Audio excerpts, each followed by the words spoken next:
It is strictly a numbers issue, she said. Her voice was smooth, like she was reciting a poem she didn't understand. The firm is tightening the belt. Everyone has to sacrifice. I know you understand loyalty. She didn't look at me when she said it. She was looking at her own feet. I looked at them too. They were Italian leather, oxblood red, and brand new. I knew exactly which store they came from because I picked up the box for her last week. They cost $800. 30%, I repeated. My voice sounded strange in my own ears. Thin. You are cutting my salary by 30%. Effective immediately. Ideally. Yesterday, she said, finally looking up. She tapped the toe of that expensive red shoe against the carpet. Tap, tap, tap. But we can make it effective today. It's better than a layoff, isn't it? I fought to keep you. I told the board you were essential, even if the budget said otherwise. She was lying. I knew she was lying because I managed her calendar. I knew she hadn't met with the board in 2 weeks. I can't pay my rent with 30% less, I said. I can't buy my father's heart medication. She sighed. It was a long, loud exhale, like I was a child asking for candy before dinner. We all have to make adjustments, she said. I've had to cut back on the catering for the morning meetings. It's hard for everyone. Now, please, I have a very important delivery coming at 2 o'clock. I need you to be a team player and clear the lobby. I stood there for a second. The air in the room felt thin. I looked at the woman I had served for 4 years. I looked at her perfect hair, her perfect suit, and those red shoes that cost more than my rent. Okay, I said. She smiled then. It was a tight, small movement of her mouth. She was relieved I didn't yell. She hated noise. She wanted everything to be polished, pretty, and quiet. Good, she said. Now, back to work. I walked out of her office. I didn't slam the door. I didn't cry. I went to my desk, sat down, and listened to the hum of the heater that I knew I wouldn't be able to afford in my own apartment this winter. She thought she had won. She thought I was just a quiet, mousy assistant who would starve silently so she could keep her bonus. But she forgot one thing. She forgot to ask who my family was. She forgot that before I was a corporate assistant, I grew up in a workshop full of sawdust and iron. And she definitely didn't know that the important delivery coming at 2 o'clock was made by the only man on earth who hated her kind more than I did. I picked up my phone. I didn't call my landlord. I didn't call my dad. I dialed a number I hadn't used in 6 years. Before I tell you who answered that phone and what happened when the truck arrived, I want to take a second to say thank you for being here. If you've ever had a boss who treated you like furniture, or if you've ever felt invisible while doing all the work, do me a favor and hit that like button. It helps more people hear this story. And if you want to see how the little guy wins for once, make sure you're subscribed. Okay, let me tell you about the man on the other end of the line. My name is Rin. For 4 years, I was a ghost. That's what a good executive assistant is. We are the invisible hands that make the world spin for people who are too important to spin it themselves. I worked for Sia. Sia wasn't just a boss. She was a brand. She was the director of a firm that consulted on high-level corporate identity. That means we told rich companies how to look like they cared about people, even when they didn't. Sia was beautiful in a scary way. She was sharp angles and pale colors. She never raised her voice, but she could make you feel small just by staring at your hairline. She treated people like tissues, useful for a moment, then gross, then thrown away. I wrote the speeches she gave at charity galas. I chose the wine she sent to clients. I even remembered her mother's medication schedule because Sia was too busy with big picture thinking to care about her own mom's blood pressure. I did it all because I needed the money. My dad, Leo, got sick 5 years ago. His kidneys were failing. The dialysis, the pills, the special food, it all cost money that we didn't have. I took this job because the salary was just enough to keep us alive. Just enough. But Sia didn't care about just enough. Sia cared about more. I sat at my desk, staring at the negative number in my bank account on the screen. 30% cut. That wasn't just a number. That was meals. That was heat. That was the difference between my dad having his pills or splitting them in half to make them last longer. I looked around the office. It was open concept, which meant there were no walls to hide behind. The walls were glass. The floors were polished concrete. It was cold and echoey. At 2 p.m., The elevator doors slid open. 4 men in gray jumpsuits wheeled in a crate. It was huge. It looked like they were delivering a rhinoceros. Sia ran out of her office. I had never seen her run before. She stood in the center of the lobby, waving her hands, directing them. "Careful," she hissed. "Do not bump the walls. That crate is worth more than your van." The men didn't say anything. They just grunted and pushed. This was the installation. Sia had spent the company's last liquid cash reserves on this. I knew the bank accounts. I saw the wire transfer go through yesterday. $15,000. She cut my pay so she could buy a chair. But it wasn't just a chair. The brochure on her desk called it a seating environment. It was designed by a reclusive artist known only as the Smith. Sia wanted to impress the founding partners. They were coming tomorrow morning for the annual review. The firm had a bad year. We lost 3 big clients. The profits were down. A normal director would show the partners a plan to save money. A normal director would show them hard work. Sia wasn't normal. She believed in optics. She thought if the office looked rich, the partners would believe we were rich. She wanted them to walk in, see this piece of art, and think she was a visionary. She wanted them to believe she had the taste of a queen. I watched from my desk as the men pried the crate open. Wood creaked. Nails screeched. The side of the crate fell away. There it was. It was heavy. That's the first word that came to my mind. Brutal. It was made of dark walnut wood and hammered copper. It didn't look comfortable. It looked like a cage that had been broken open and turned into a seat. The copper was dark, almost black in places, and the wood was rough-hewn on the outside. "It's magnificent," Sia whispered. She reached out and ran her hand over the cold copper armrest. She looked at me. Her eyes were bright, feverish. "This defines us, Rin," she said. "This is who we are. Bold, unafraid, uncomfortable with the status quo." She sat in it. She crossed her legs. She placed her arms on the rests. "How do I look?" she asked. "Expensive," I said. She took it as a compliment. "Exactly." She stood up and brushed invisible dust off her skirt. "The partners arrive at 9 sharp tomorrow. I want this lobby spotless. I want the lighting adjusted so a beam hits the chair directly. I want them to see this before they see me." She looked at the chair again. "The Smith is a genius," she murmured. "They say he refuses to sell to corporations. I had to buy this through 3 different shell buyers to get it here. He thinks it's going to a private collector in Europe." She laughed. It was a cold, tinkling sound. "I outsmarted the artist," she said. "Now his masterpiece sits in my lobby." She checked her watch. "I'm leaving for the day. I have a massage appointment. Make sure the cleaning crew doesn't touch the copper with any chemicals.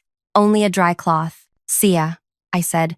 She paused, her hand on the door. "What?" "The pay cut," I said. "I really can't make it work. Is there any way we can delay it?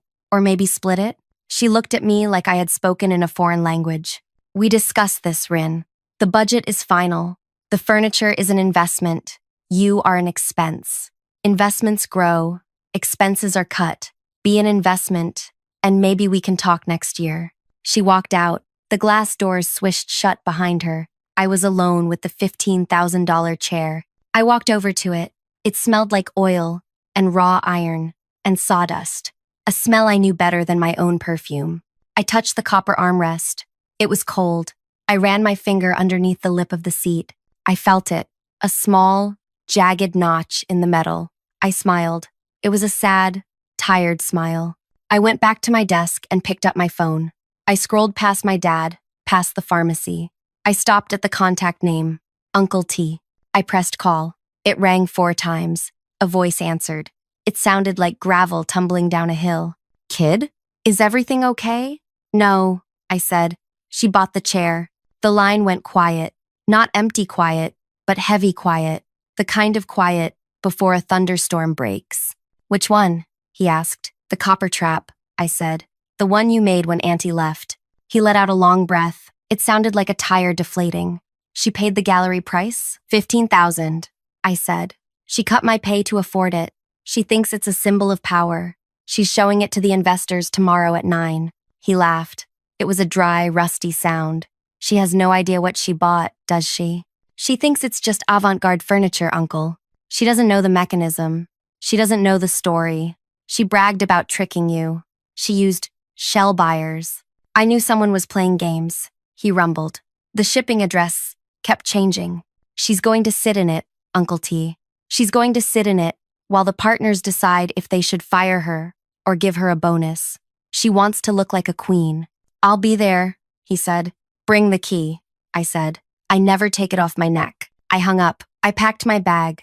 I turned off the lights in the back office, but I left the lobby lights on, spotlighting the chair. It sat there in the silence, looking like a dark beast waiting to bite. I walked home. The wind was biting, and my coat was thin. I reached my small apartment, the one with the drafty windows and the peeling paint. I heated up a cup of noodles for my dad and gave him his pills. Work okay? He asked, his voice weak. It's going to be, I said. I think we're going to see some changes soon. I slept better that night than I had in years. The next morning, the office smelled like fresh lilies and expensive coffee. Sia was vibrating with energy. She wore a white suit that I knew cost more than my car. Her hair was pulled back so tight it looked painful. Rin! She barked as soon as I walked in. The lighting is wrong. Move the spot 2 inches to the left. And where is the coffee? The partners only drink dark roast. I moved the light. I brewed the coffee. I stayed quiet. Do I look powerful? She asked, posing next to the chair. You look very distinct, I said. Good. Distinct is good. Distinct is memorable. She paced around the lobby. This is it, Rin. This is the moment. When they see this, they'll know I'm not just a manager. I'm a curator. I'm a visionary. At 9 a.m. sharp, the elevator chimed. The founding partners walked out. There were 5 of them, 3 men and 2 women. They were dressed in gray and black, looking like sharks in human skin. They didn't smile. They didn't look at the flowers. They looked at the floor, the walls, and the charts in their hands. These were serious people. They cared about profit margins and efficiency. They didn't care about vibes. The leader was a man named Bram. He was short, bald, and wore glasses as thick as bottle bottoms. He was the one who signed the checks. Sia greeted them with a wide, practiced grin. Welcome, she said, sweeping her arm toward the furniture. I know we had a difficult quarter, but I wanted to show you that we are investing in our image. We are investing in the future. This piece, it represents our stability. Bram stopped. The other partners stopped behind him. They looked at the chair. It sat in the center of the room, dark and heavy. It looked completely out of place in the sleek, glass office. It looked like something dug up from a ruin. It looks painful, Bram said. Sia's smile didn't waver. It is structure, she corrected gently. It forces the sitter to be upright. Alert. It is a command station. Please, observe. She sat in it again. She crossed her legs. She placed her arms on the copper rests. She looked powerful, yes, but she also looked hard. We spent $15,000 on a chair? Bram asked. His voice was very quiet. On art, Sia said. On a statement. This tells our clients that we are bold. We fired the cleaning staff last month, one of the female partners said. We cut the intern program. Trimming the fat, Sia said, waving a hand. To make room for muscle. Bram looked at me. He looked at my worn-out shoes. Then he looked back at Sia in her white suit sitting on her copper throne. He opened his mouth to speak, but the front door chimes rang. Sia frowned. She wasn't expecting anyone else. She hated surprises. The glass door pushed open. A man walked in. He wasn't wearing a suit. He was wearing work boots covered in dried clay, jeans that were stained with oil, and a flannel shirt that had seen better decades. He had a beard that looked like a bird's nest, and hands that were scarred and thick. He smelled like hot metal and old tobacco. It was Uncle T, or, as the art world knew him, Tobias. Sia stood up, her face twisting in disgust. She looked like she had just smelled rotten milk. Excuse me? She snapped. Deliveries are in the back. You cannot be in here. We are in a meeting. Tobias ignored her. He walked straight into the lobby. His boots left faint, dusty footprints on the polished concrete. He didn't look at the partners. He didn't look at the view. He looked at the furniture like a father looking at a lost child. Security, Sia snapped, looking at me. Rin, call security. Who is this vagrant? I stayed seated at my desk. I put my hands on my lap to stop them from shaking. Not from fear, from excitement. He's not a vagrant, I said. My voice was steady, louder than I expected. Sia whipped her head around to stare at me. Her eyes were wide. She couldn't believe I had spoken. Rin, pick up the phone right now or you are fired. He is the Smith, I said. The room went completely still. Bram took a step closer to the man. He adjusted his thick glasses. The artist? Bram asked. You are the artist who made this? Tobias stopped in front of the chair. He ran a thumb over the copper armrest, checking the weld. He nodded to himself. He looked at Sia. You're the one who bought it? Sia's face went through 3 different expressions in 1 second. Anger, then confusion, then a fake, syrupy charm. Yes, she stammered. Her arrogance faltered. She smoothed her skirt. I am a great admirer of your work. I didn't realize. You don't look like an artist. And you don't look like a prisoner, Tobias said. His voice rumbled through the room. Excuse me? She laughed, a nervous, high-pitched sound. I am the director of this firm. Tobias turned to the partners. He looked them up and down. He saw the expensive suits, the watches, the way they stood. He knew exactly what kind of people they were. I don't sell my work to galleries anymore, Tobias said, because people like her buy it to feel important. They think it's pretty shapes. They think it's status. He pointed a thick, calloused finger at the chair. This isn't a throne, he said. It's a confession. Sia's smile froze. It looked like a crack in a porcelain plate. I think you should leave, she said. Her voice was icy. I paid for this. It is mine. You have no right to be here. You paid for the wood and the metal, Tobias said.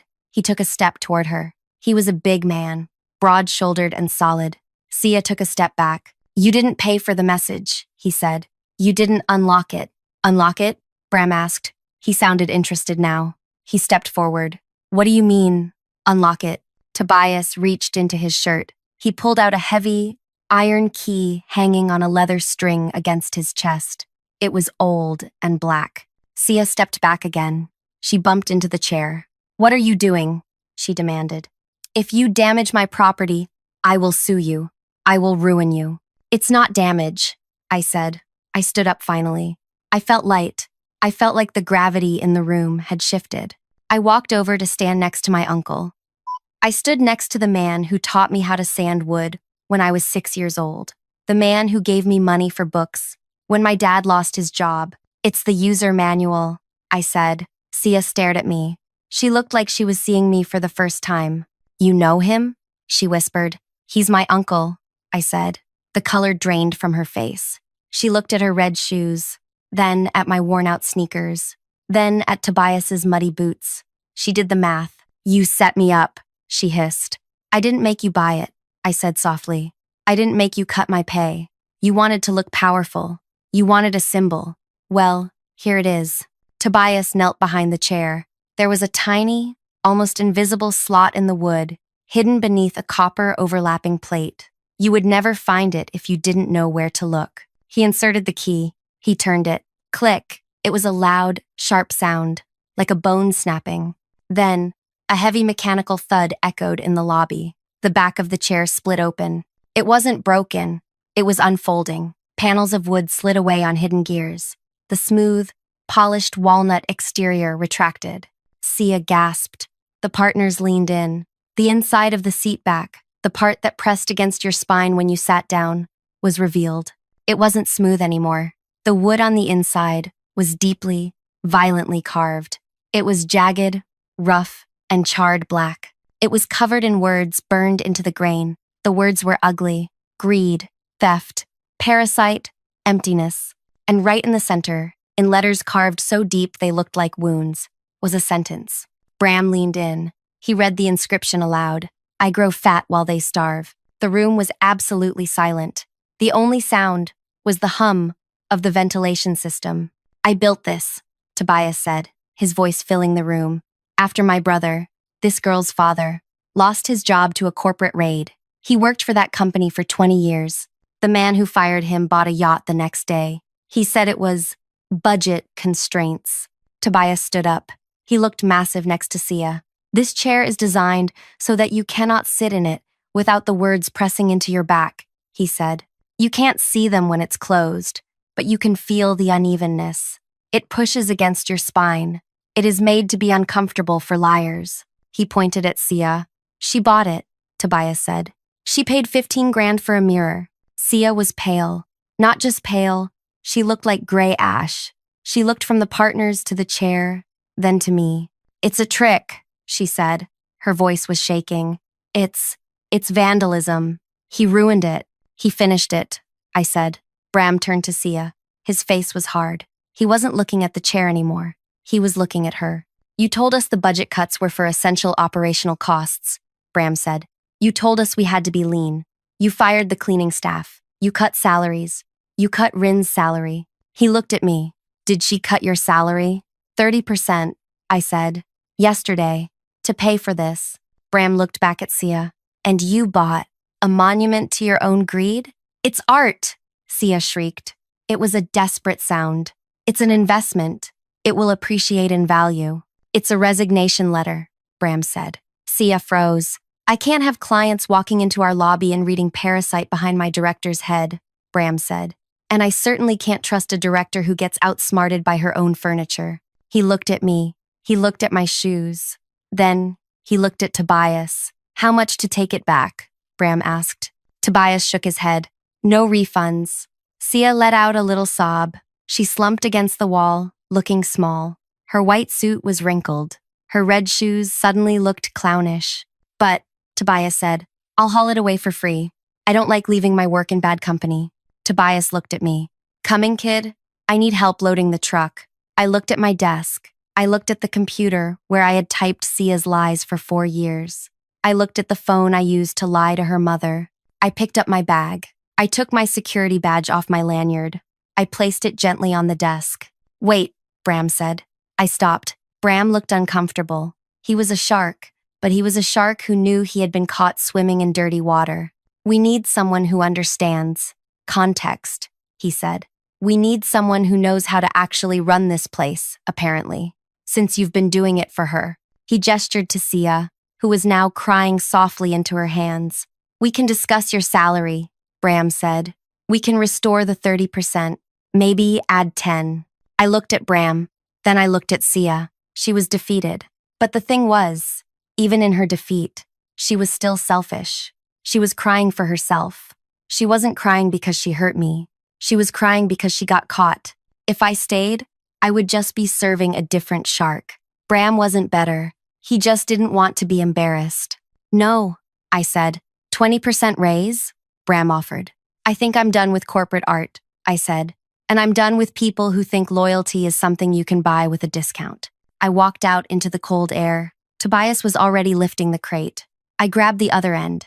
It was heavy. The wood bit into my hands. The copper was cold. But for the first time in 4 years, the weight didn't feel like it was crushing me. It felt like work. Honest work. We loaded the truck. Sia watched us from the glass window of the lobby. She looked like a ghost in a fishbowl. As we drove away, I didn't look back at the glass building. I just watched the city roll by. I thought about the ramen noodles waiting for me at home. I thought about my dad. You know, Tobias said, shifting gears. I sold that piece 3 times before. I looked at him. What? Rich people buy it. I show up. I unlock it. They get mad. They give it back. I keep the money. He grinned. His teeth were crooked and yellow, but his smile was real. I've got $15,000 in cash in the glove box, he said. Figure that covers your pay cut and your dad's meds for a while. I started to laugh. I laughed until my stomach hurt. I laughed until I was crying. We drove down the highway, 2 thieves in a beat-up truck, leaving the sharks to eat each other. We weren't quite done yet, though. A week later, I got a letter. It wasn't from the firm. It was from a gallery, a real one. Apparently, one of the partners, not Bram, but the quiet woman in the back, had been more observant than I thought. She had taken a picture of the chair when it was opened. She had taken a picture of the words, I grow fat while they starve. She posted it online. The caption read, the most honest piece of furniture in the corporate world. Artist, the Smith. The photo went viral. People loved it. They loved the anger of it. They loved the story of the boss who bought her own humiliation. Suddenly, everyone wanted a piece by the Smith. Tobias's phone wouldn't stop ringing. Galleries that had ignored him for 20 years were begging for a meeting. He turned them all down. I don't make furniture for galleries, he told them. I make traps. But he did take one commission. A community center in my neighborhood needed new benches. They didn't have any money. Tobias built them 12 benches made of solid oak, beautiful, smooth, and strong. And on the back of each one, hidden, unless you knew where to look, he carved a single word: dignity. He hired me to manage his schedule. He said he needed someone who could scare off the sharks. I paid my dad's medical bills in full that month. I bought him a winter coat, and I bought myself a pair of boots. They weren't Italian leather. They weren't oxblood red. They were sturdy, warm, and waterproof. They were boots for walking away from things that don't serve you. 6 months later, I heard about Sia. The firm had collapsed. After the story of the chair came out, clients didn't want to be associated with them. They looked like fools. Bram tried to save it, but the reputation was gone. Sia was fired. I saw her once, at a coffee shop downtown. She was wearing the same white suit, but it looked yellowed and tired. She was yelling at a barista about the foam on her latte. She didn't see me. I watched her for a minute. I felt a ghost of the old fear, the old need to fix it for her. Then I looked at my sturdy boots. I looked at the notebook in my hand, where I was sketching out designs for Tobias's next project. I took a sip of my coffee. It was cheap, hot, and tasted perfect. I walked out the door, and I didn't look back. Thank you for reading my story. It's hard to stand up for yourself when the person hurting you holds your paycheck in their hand. But sometimes, the only way to win is to flip the game board over. If you enjoyed seeing a greedy boss get exactly what she paid for, please hit that like button. It really helps the channel. And leave a comment below. What's the most ridiculous thing your boss ever spent money on while claiming they were broke? I read every single comment. Don't forget to subscribe for more stories about real people fighting back. Until next time, keep your head up and check the furniture.